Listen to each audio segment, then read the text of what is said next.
Good evening. I'm Karen Taylor. I'm Program Director of the General Society of Mechanics and Tradesmen of the City of New York, and I'm delighted to welcome you to tonight's lecture, which is part of the Labour, Literature and Landmark Lecture Series and is our second lecture in the Spring 2019 Landmark Series. The General Society was founded in 1785 by 22 artisans. Today, this 234-year-old organization continues to improve and serve the people of New York, of the City of New York, through our educational and cultural programs. These include our tuition-free Mechanics Institute, our General Society Library, the John M. Mossman Locke Museum collection upstairs, and finally, our nearly 200-year-old lecture series, of which, of course, tonight's lecture series is part of. The Labour, Literature and Landmark Lecture Series are supported in part by public funds from the New York City Department of Cultural Affairs in partnership with the City Council. We are pleased to present this series of landmark lectures in partnership with the New York Landmarks Conservancy, and I would like to express our appreciation for their help and support. And I'm very pleased this evening that we have Peg Breen, President of the New York Landmarks Conservancy, here, and Peg has very kindly agreed to say a few words. It's my pleasure now to introduce you to Peg.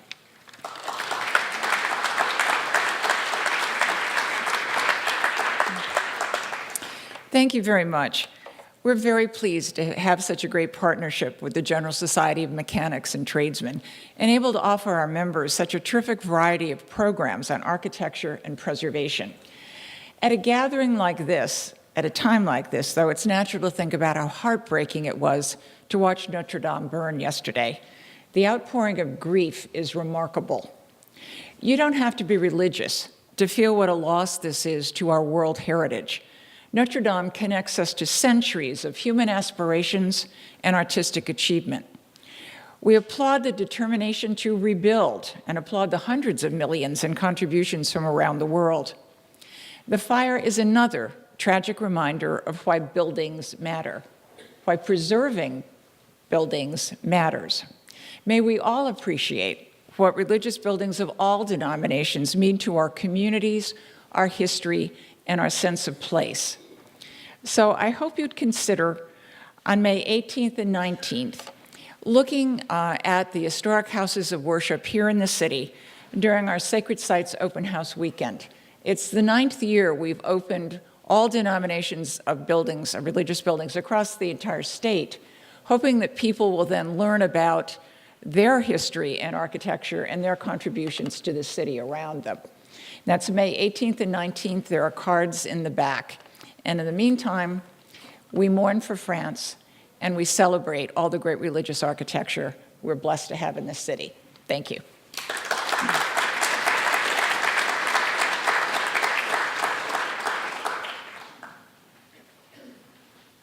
Peg, thank you for those very eloquent words. The 2019 Landmark Lecture Series is curated by Lisa Easton, a partner in the New York City-based architecture and historic preservation firm, Easton Architects. And to introduce tonight's speaker, it is my great pleasure to introduce to you Lisa Easton.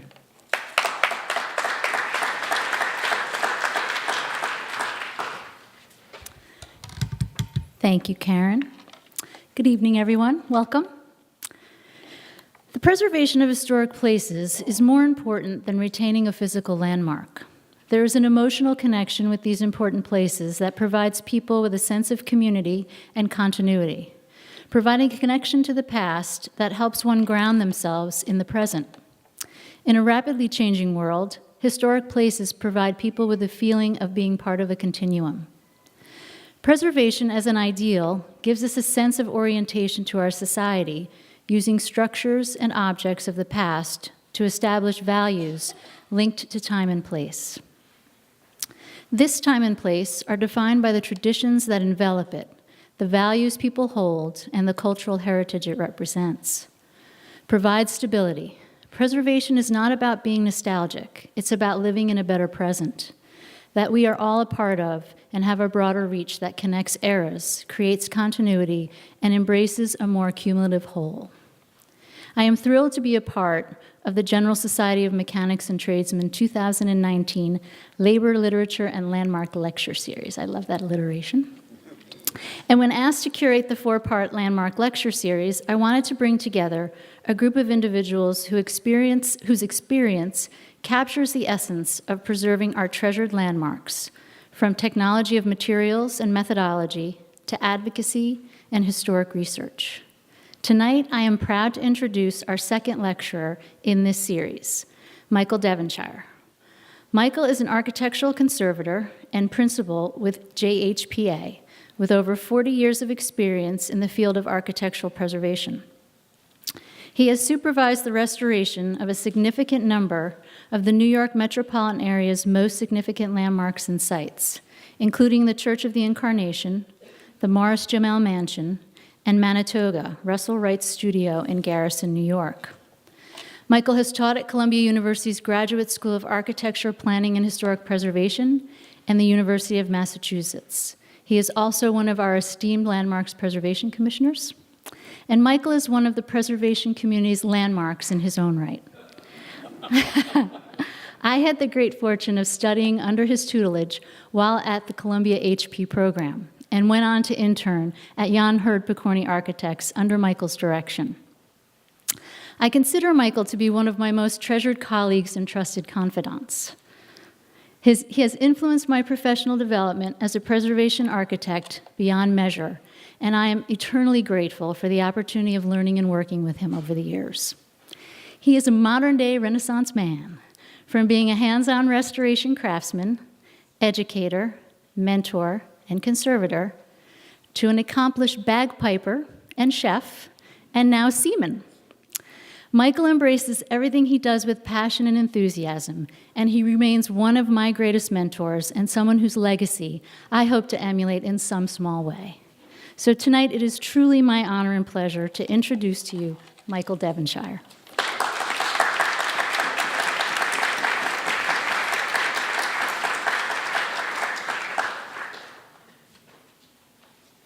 Can I cry now? All that, and I'm only 40 years old. It's really... I want to talk about... I can't believe there are more people who are interested in windows than just me and a couple of other colleagues, but thank you so much for coming out here tonight. This is amazing. I want to talk about windows, those elements that are cut into the side of a building that to me reveal a building's personality and perhaps generate some interest, additional interest in you as well. How are we doing now? I'll yell.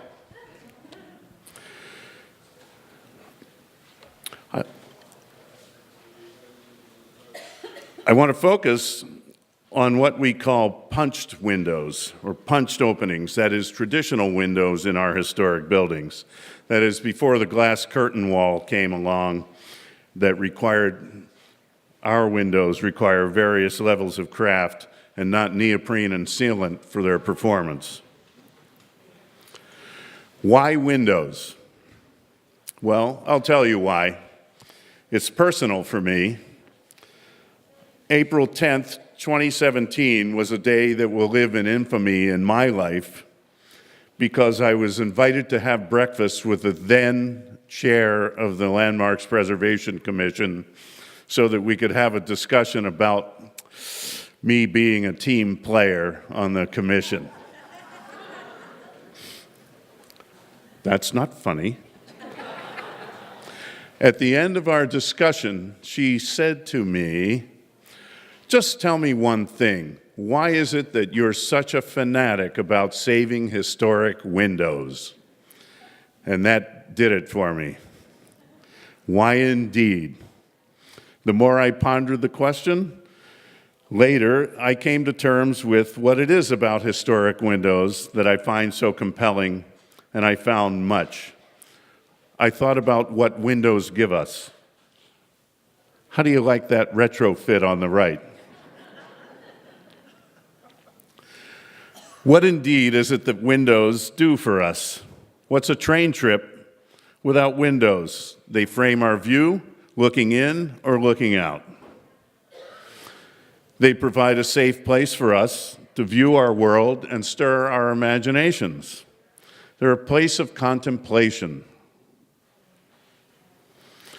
They provide the exhilaration of light and wind within our built environment. And they provide a portal and channel for communication. Here we have some sorority girls chatting with their boyfriends in the 1950s. And they provide observation posts. They've stirred the imagination of writers and artists for generations. Again, we said, but soft. What light from yonder manhole breaks? No, windows. They've been used in literature and provide metaphorical paths through which our thoughts can travel. Think of Forster's Room with a View, the illusions made by his discussion of windows. What neighborhood doesn't have the nosy old lady that's always sitting in the window, looking out, monitoring the street, and poor Wallace Simpson watching the changing of the guards from Buckingham Palace? And then there's that guy, I don't know, Romeo. Windows provide our buildings with light, air, and beauty. There are openings in the building that provide a view through which we can observe our lives. To me, the placement of a window on a building is like a painter's brush mark on a painting. It's there for a reason. It's there for a purpose. So, what's a window? It's an opening in a building placed strategically for material or practical purpose. Windows can provide us a means of egress and ingress, sometimes unintentional. Where would Czech history be without the occasional surprise defenestration? I love these things. They've got a political history of their own. They were seen as luxuries for a long time in Great Britain and taxed, and thus windows became a rarity in some buildings. And in New York, what's a nosy guy like me going to do at night when I'm walking the dogs other than look into people's windows, see what their lives are doing, see how things are going on? How much fun would a dog walk be without doing that, really? Hey. Like most youths with not enough time to keep busy, windows in abandoned buildings were, for me, growing up, great targets for fastballs and precision rock throwing. But when I was 12 and decided I wanted to be a painter, I can recall seeing this Open Window in Collier by Matisse. And I was amazed that a painting, in this case, could show both inside and out. You could see two things at the same time. It was just amazing. And the window was what provided that. I was just thoroughly taken. And again, in art, ambient window light has enchanted artists and writers for centuries. Here's The Geographer by Vermeer, who returned again and again to the topic of cast light on various subjects. Again and again and again and again. The moment captured in time by the light of the window was a theme he returned to often. Many artists use the windows to enframe genre scenes. Here's The Rhetoricians at the Window by Jan Steen. Windows could be the subject of painting or a major supporting player. The Pork Butcher Shop by Van Gogh, The Bedroom at Arles by Van Gogh, and windows provided a perfect foil for breaking the figure-to-ground relationship in paintings. Here, the work of Jan Grie called The Open Window. Depiction of windows in art, this one by Egon Schiele, could create rhythm and cadence in a painting. But architecturally, which is what we really want to talk about, through the development of windows and the study of that technology, we can trace social and political morphology. Here we have at the top Leven Castle 13th century building in Scotland, and old and new Hardwick Hall in England. Guess which one's the new one? Within a single building, we can discover traces of historical development and hierarchy of spaces. Here in Richmond Town, we can see the early sash, we can see the casement sash, we can see the smaller glass windows. These are just wonderful little clues that our buildings give us about technology and about style. Windows can create size, shape, facade, rhythm, and proportion of solid to void to help us read aesthetic aspects of buildings. Windows are clues to chronological changes in technology and fashion. We'll talk about those changes in a minute when we talk about different sizes of glass, different functions of window sash. To me, well, it's been said that eyes are the windows of the soul. To me, windows are the eyes of our buildings and have the power to reveal a building's soul. Character-defining features are windows, and they're very important and are determinants about what we interpret with regard to our built environment. The size, shape, and design of windows has historically been a response to the environment, as James Fitch pointed out to us, or to social needs of those who created them. Here we see on the left, top copy, where the observation of the harem was done with no interaction, and a very small room in the Coffin House on Nantucket. Windows through time have also been very task-specific, usable primarily for ventilation or concealment, and of course for observation. Alterations of windows can be a response to socio-psychological or political morphology. This is a 16th century window in Florence that was kind of sized down in the 20th century because of some changes in the neighborhood. For whatever reason, when windows are drastically mutilated or changed inappropriately or removed altogether, we lose both the historical and aesthetic characteristics of our patrimonial resources. So where's the term originate? The etymology of the word is windeye. It's a Frisian word for eye hole or wind hole. You'll pardon me, but I have to show this one. Everyone's always asking me, well, when was the first window made? When was the first glass made? The origins of window types are so far and so vast, it's a debatable topic. This is arguably the oldest window in England. It's a pre-1066 that was found in a building in Kent. So, my intent here is to hopefully provide some illumination on the most familiar window types, those 18th, 19th, and 20th century archetypes before the glass curtain, as I mentioned. These amazingly crafted elements have changed over the centuries.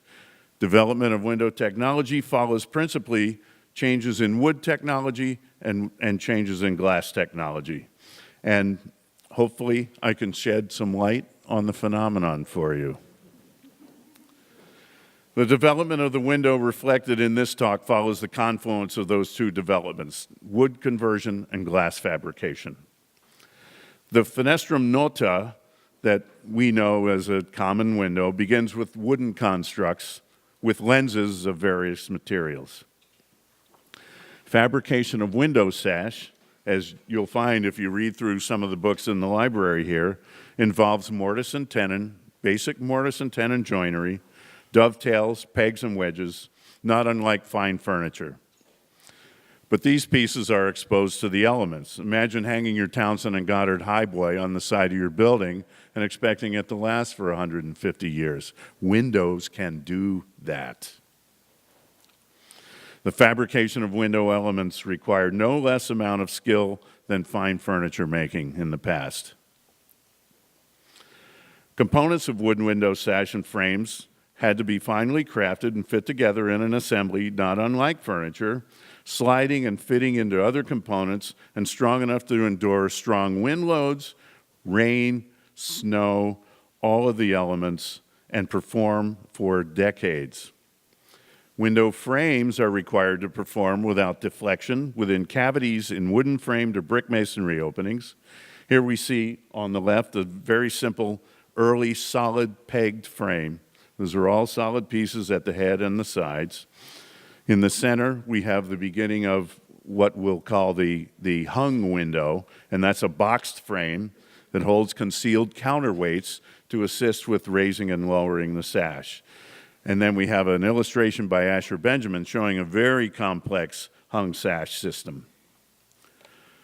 So let's talk about the historical development of windows a little bit beyond the wind hole. Earliest framed windows were just pegged arrangements. Coverings were skin, and I've discovered once even stretched cow placenta set into wooden frames. This is a 15th century building in Kent at the Weald and Downland Museum.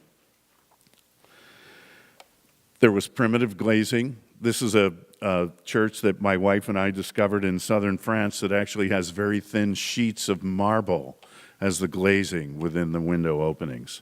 Fantastic. And we'll go all the way to the windows that we city dwellers are familiar with, which we call the 1/1 double hung sash and familiar box frame.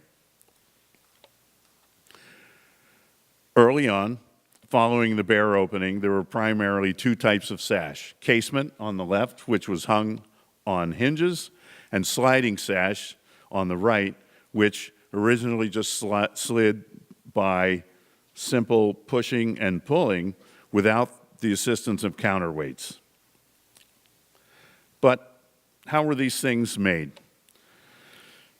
Fabrication of window frames and sash began with timber conversion, of course, which meant cutting trees, dragging the trees to a mill, cutting them down into smaller pieces, and milling the wood and fashioning the various windows by hand. All of this was done with hand tools. The finished sash and frame elements were fashioned using purpose-made hand tools used by talented craftspeople. Fabrication of window elements by hand continued into the mid-19th century, and then with the mechanization of wood conversion and shaping processes in the mid-19th century, it brought about immense changes, standardization in the processes, and the beginning of the loss of the craftsman. The mechanization of the fabrication process resulted in not only the standardization of parts, but standardization of the worker. In order to fashion windows from this particular machine, which was a molder and shaper, all you had to do was be able to press a foot lever. You didn't need to be able to sharpen a blade. You didn't need to be able to run a molding plane. That said, from the 1860s on, that fashioning process was nearly fully mechanized, making complex sash configurations much easier to fabricate. Here we see on the left-hand side a 2/2 window at Fort Totten. Of course, the other principal component of windows as we know them is glass. Again, in the beginning, there were only shutters or other membranes to provide window closure. I always like to think of my wife saying, "It's your turn to wash the placenta." So what is glass?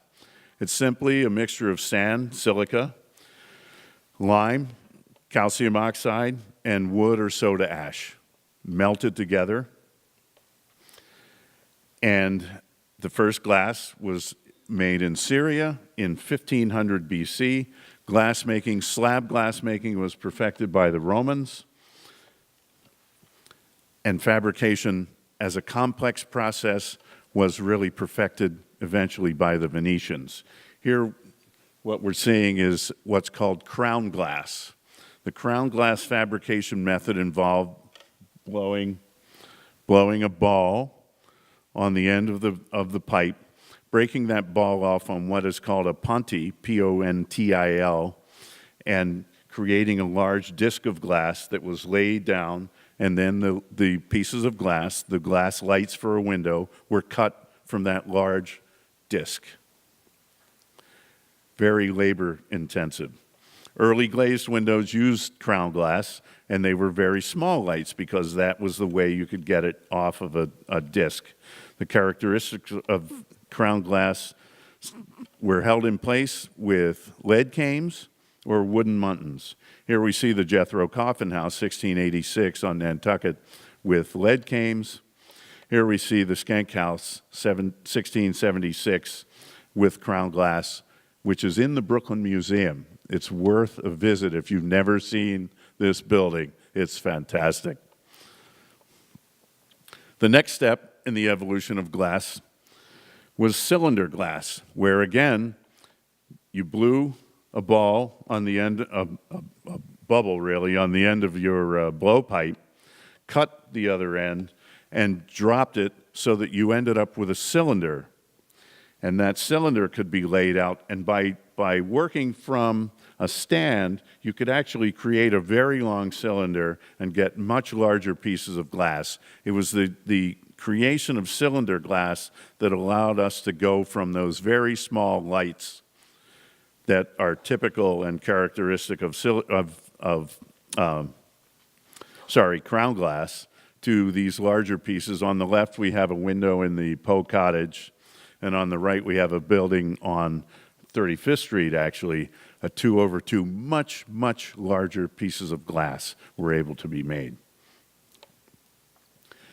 Then, in the mid-19th century in France, they invented large sheets of glass that were essentially, they called it table glass. It's what we now call plate glass. So we were able to get really monstrous pieces of glass that changed retail shopping forever.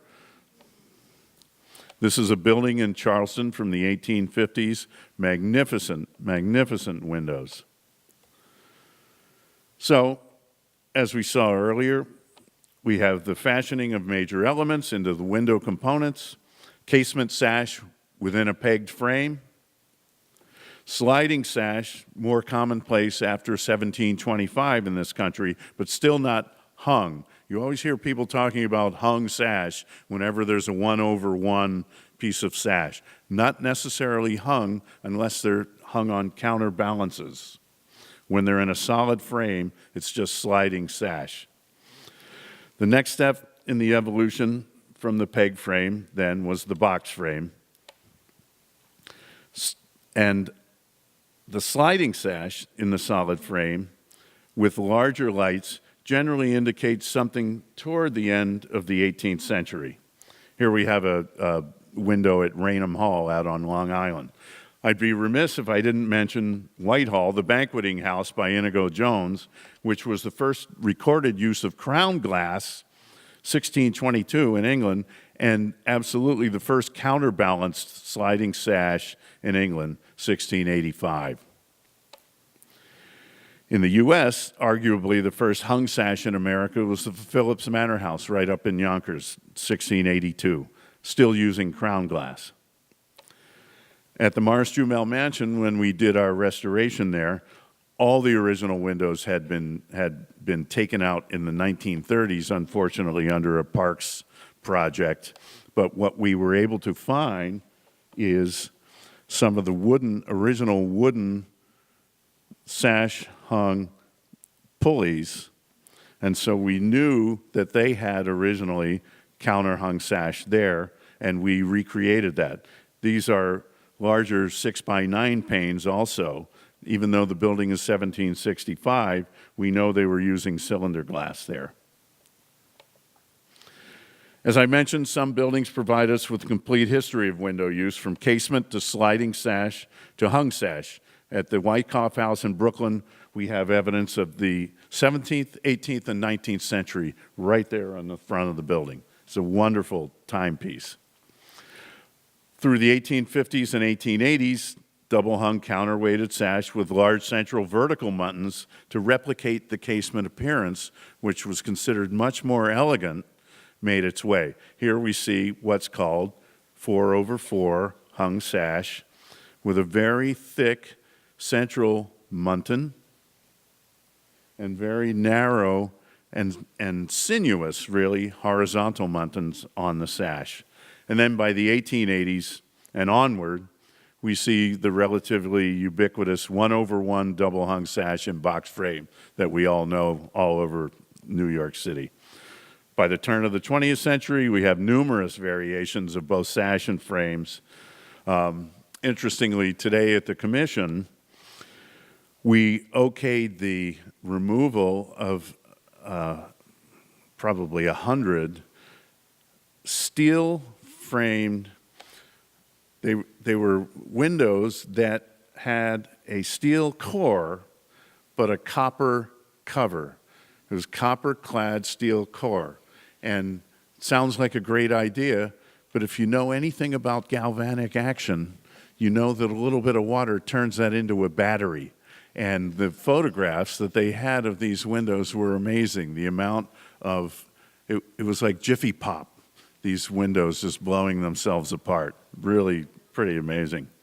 Anyway, by the 20th century, we have so many variations. We have fireproof windows. You're looking on the left, actually, at a copper-clad wood window. So many variations. And by the end of the 19th century and into the 20th century, we had wonderful, I love steel windows. I just love them. And I love to make sure they're saved. Thank you. So a little recap. We've got a crown glass casement sash and a window in Nantucket. We've got another sliding sash with crown glass and lead cames on a building in Connecticut.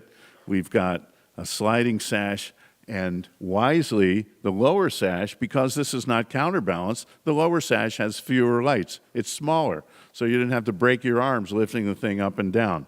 Then we have our Fort Totten, and then we have a wonderful house in Park Slope with 1/1. So, what is it about historic windows that makes me wish to fanatically save them? Well, consider this, if you will. 2 adjacent row houses in Hudson, New York. I wonder if anyone in this room can tell me which one is possibly the original window. Exactly. Or on this pair of adjoining row houses in the West Village. I love the snap-on muntins. So, for me, the saddest thing is to see these pieces of well-crafted wood and glass, part of our historic patrimony, tossed aside for what are generally windows that prove to be very temporary replacements. I think I've probably mentioned more than once when I have realized that my colleagues at the Landmarks Commission were prepared to approve some vinyl replacement windows on a building. And I've more than once said, fine, go ahead, because when they come back in 5 years to replace them, we can force them to do it right the next time. That's why I'm fanatical about saving historic windows. Winslow Homer loved historic windows. They are things of beauty. And let's not forget the rose window at Notre Dame. A little moment of silence for that one. Thank you all.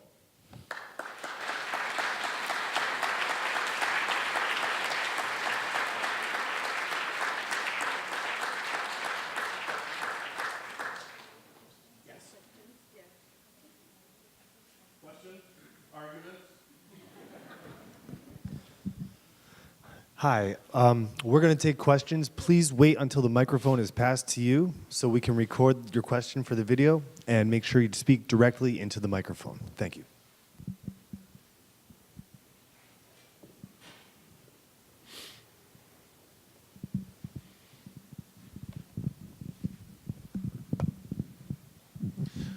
I'm going to ask you a question about the process of making glass. Obviously, we saw these ones that were done by craftsmen. When did float glass was invented? Or 19th century. 19th century. Yep. And was that In in France. Europe or in France? In France. Okay, thank you. It actually, the glass was laid out on mercury, on a bed of mercury. So it essentially, sorry, so it floated. That's where the term came from.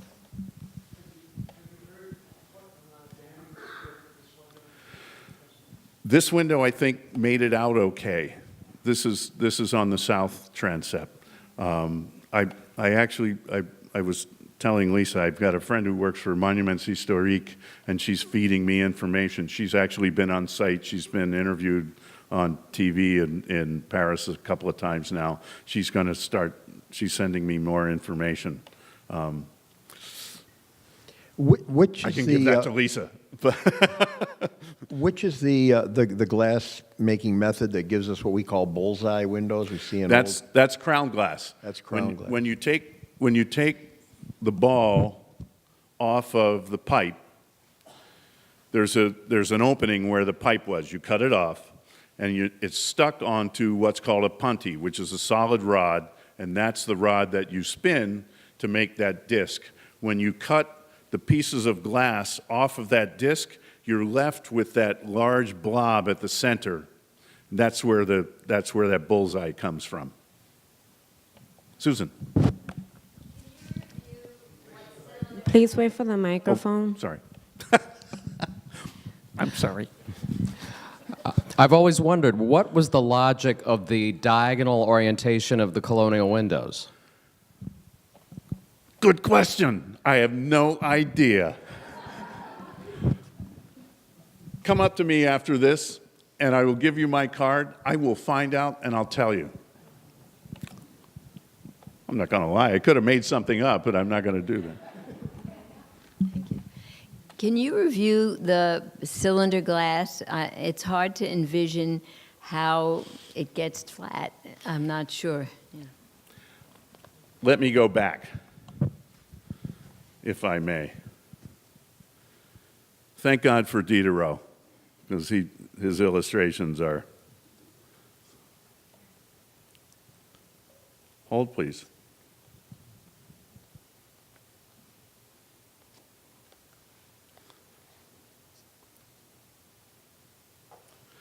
Okay. Hope I don't blind anyone with this.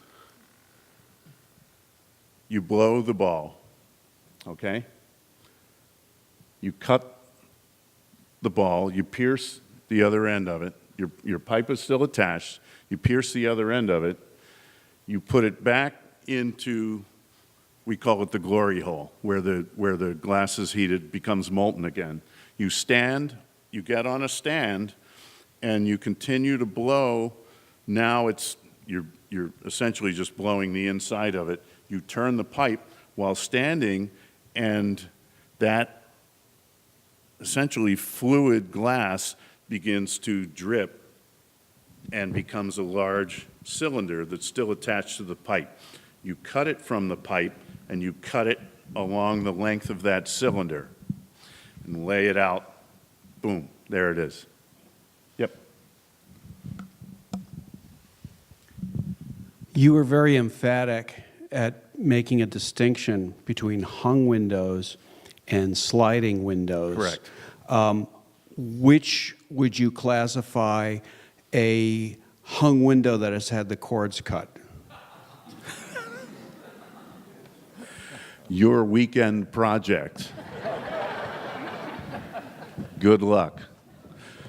Also, well, it's a mixed crowd.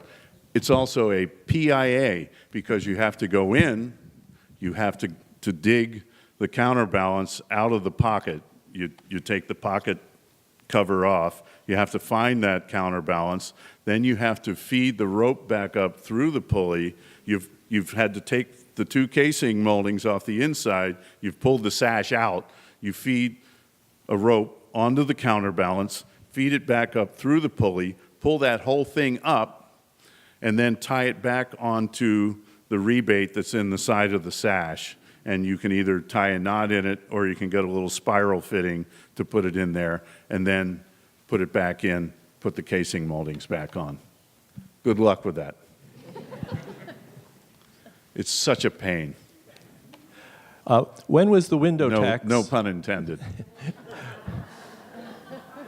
When was the window tax abolished in England, and was it related to an improvement in technology, where they were actually making glass in England? I believe that the abolishing of the window tax had to do more with political rather than technological advances. It was the middle of the 19th century.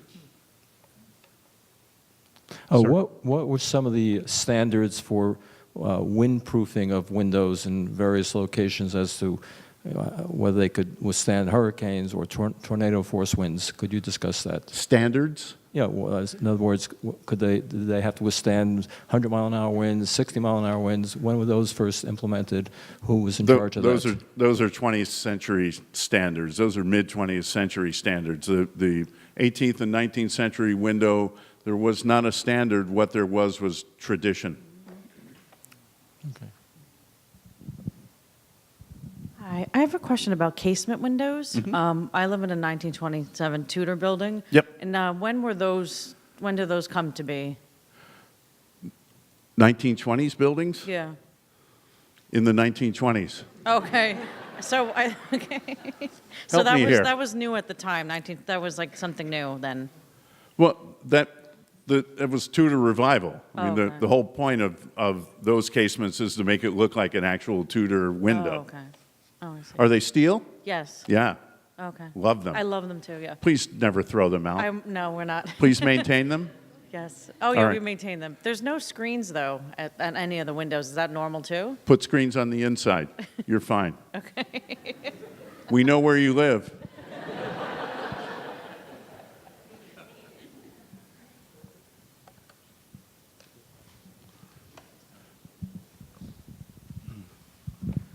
I have a quick question. If you could briefly address brick molding and maybe describe what it is. I think in one of your last slides you had those two windows that had all the molding, and I believe that would be brick molding. You had the white window on the left and the green one on the right. Yeah. No. Wait. All the way at the end? Yeah. Okay, hang on. I don't know how to... There, There we back. go. Back one. There. Yep. Is that brick molding on the right? The wooden, is brick molding wood or is brick molding brick? Brick molding is wood. So it's called a brick mold. Typically, it's a piece that's about 2.5 inches wide. This is actually kind of an odd brick mold. It's a smaller one. When you see them in New York City, for example, at the Seaport or any of the Greek Revival, what you'll see is a piece that has a long fillet, a little quirk, and a bead. And the bead goes back toward the sash. Mm-hmm. And what is the challenge? Because I've seen standards for restoration of townhouses in the city where they're requesting that the brick molding be saved, which would be obviously to make it look more like the one on the right than the one on the left. But is that something that can be saved in restoring a window or a townhouse? Great question. Typically, what happens is brick molds at the bottom get rotted because they're sitting against the sill. There's never enough paint, and so water gets drawn up through capillary action into the end of the brick mold. What you can do is save the brick mold and create a wood Dutchman to replace it at the rotted part, or there are companies now that make wood brick molds. I mean, At the commission, is that something that you look at and require that people maintain? It's something I look at and require people to maintain. Okay. Oh, man. I guess the question is it something that should be looked at and maintained? It's as much a characteristic of a window as the Munton profile is on the inside on a piece of sash. To me, we have seen people come to the commission with aluminum replacement windows with brick molds that replicate the original. They never do. They're never sharp. A handmade brick mold is so crisp and beautiful, you just want to take a bite out of it. Right. Thank you.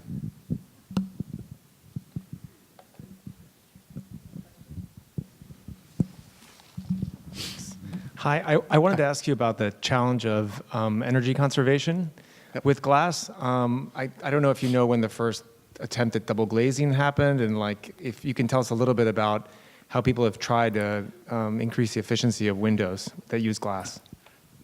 We could go on. That could be an entire talk in itself. But thanks for asking that question. We did work and we're still there. You know, are you familiar with Manitoga, the Russell Wright home and studio in Garrison? Russell Wright used insulated glass on that building, and it was such a new thing that the first shipment that he ordered, they were making this stuff in Colorado at 2,500 feet above sea level.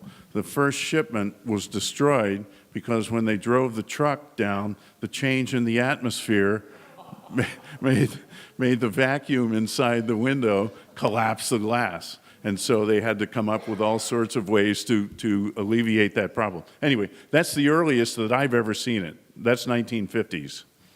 That's 1950s.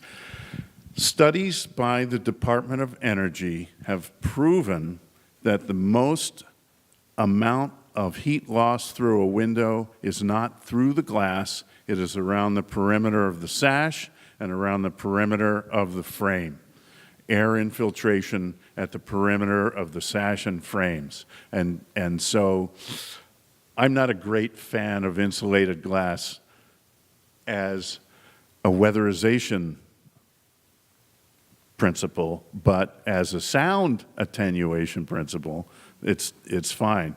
Lisa actually, well, we've talked about there are companies now that make laminated glass that also are great for sound attenuation. But again, Department of Energy, in terms of energy savings, all of the work can be done at the perimeter of the sash and the perimeter of the frames. But that's an hour-long talk in itself, weatherization, because I mean the young woman who had the casement windows, the Tudor Revival casement windows, that's always an issue with those things because you can't put a storm window on the outside, you have to fit a storm window on the inside. Because you stopped at... Where are you? Hello.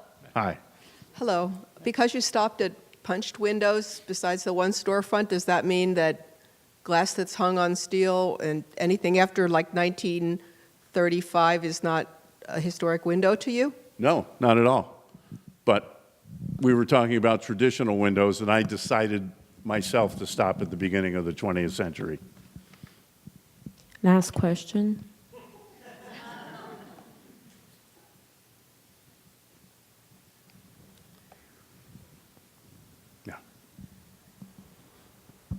Just a statement. The TWA terminal at JFK has got probably the best example of the insulated glass for sound attenuation. Not that there's any noise at the airport or anything like that. I was out there with Richard Southwick, who was, he's the architect. 5 layers of glass on that thing. Yeah, you can't hear, a plane could, 7, sorry. Well, Tyler told us 5. You could crash a plane outside of that thing and you wouldn't hear it. Right, because that was not a question, we're just going to take this one final question of this gentleman here, and then... Good. Thank you. Thank you. So I lived in an old 100-year-old tenement apartment at one time. And once I had to examine a window that was an arched window at the top of the building, which was the 6th floor. And the window, it seemed like it was thin ice up there. And I've always had this, feeling that glass is alive and that the molecules actually float downwards because the bottom of the window seemed like it was a lot thicker than the top of the window. Are you throwing me a softball? Can you dispel the rumor? And the question then becomes... No, it's fluid. Glass is fluid, and it does creep. And it creeps. To that end, will all windows eventually thin out at the top and be thicker at the bottom? If you don't rip them out and throw them away, yeah. No, that is a truism. That's not a rumor. Thank you. Yep. That's it. Come on. More.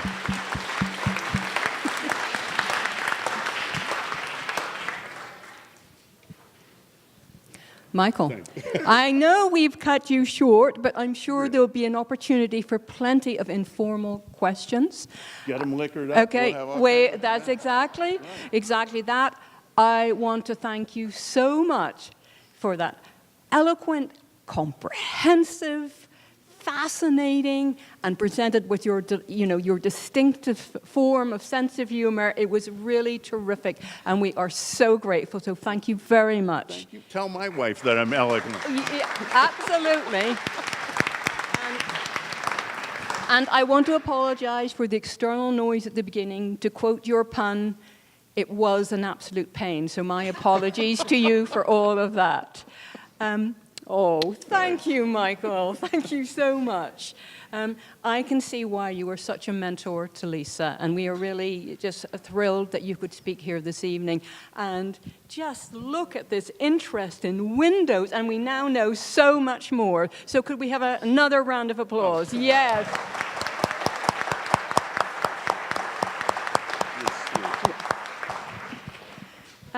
We would like to make a presentation, because I'm sure this is a night in case it's a night that slips your mind, we want to make sure that you remember it forever. And to do so is our Executive Director, Victoria Dengel. Thank you. Thank you. And Michael, yes, I am left with nothing but to say I echo Karen Taylor's sentiments, because once again, she said everything I was going to say. So thank you. And Michael, we invite you to admire our windows up on the balcony on a night when there's not filming in the building, so our apologies, but what you're looking at up there, that was the facade of the building and used to face out onto 43rd Street. And as I like to say, at a time, that was in 1903, the building was built in 1891, Lamb and Rich, and it was Ralph Townsend who was in charge of the next building campaign. And when I take people through the building, I always say, before there was a term, historic preservation, the General Society of Mechanics and Tradesmen through Ralph Townsend was conducting. And because we have preserved our windows, and they are still in use, and one of the windows is actually a door that pivots, so it's all very magical on the balcony. And again, you heard some of that magic happening tonight. So on behalf of Can't wait to see them. Oh, yes, well, on behalf of the General Society of Mechanics and Tradesmen, founded 1785, we express our gratitude to Michael Devonshire, Director of Conservation for Through the Glass, the Evolution of the Window in Historic Buildings, for his participation in the General Society Labor, Literature, and Landmark Lecture Series. So thank you. Thank you so much. Thank you. So that's for you. And because we're looking to secure your next visit to admire the windows, and for many more, we've made you a lifetime member of the library. I'm only 40. I know. And your wife, too, of course.